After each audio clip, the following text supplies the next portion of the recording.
Hello friends, કેમ છો તમને બધા? જય માતાજી, જય હનુમાન દાદા. તો સ્વાગત છે તમારા બધાનું રિદ્ધિની દુનિયામાં આજના મિની વ્લોગમાં. અને પછી હું આવી ગઈ રસોડામાં.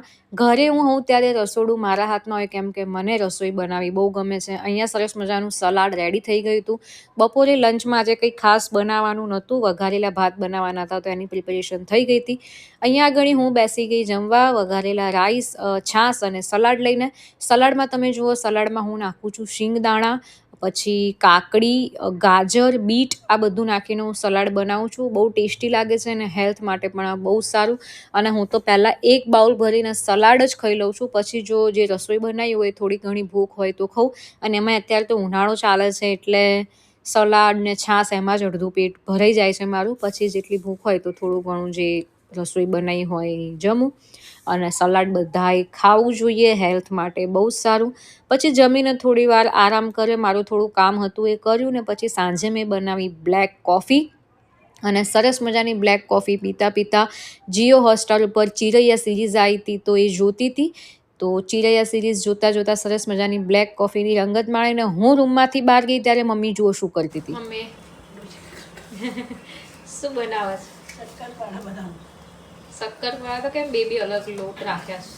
શક્કરપારા બનાવું છું અને પૂરી બનાવું છું ખારી. એટલે તને આમ શાંતિથી જપ નહીં થતું ઘરમાં? ના, આમ તું શાંતિથી બેસે તને શું આમ કંઈક થાય છે?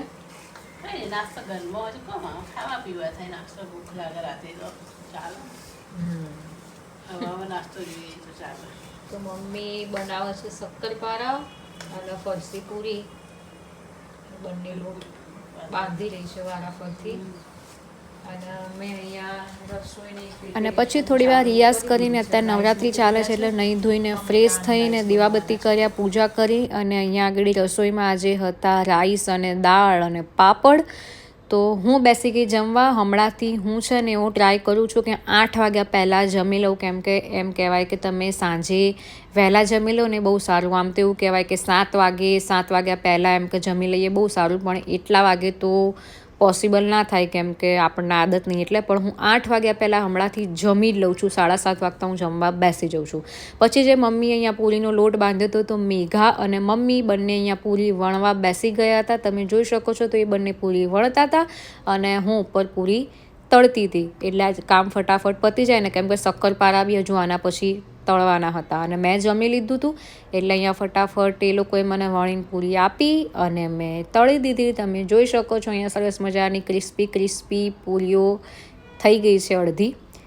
તો બસ આવી રીતે ત્રણેય જણાએ ભેગા થઈ અને થોડું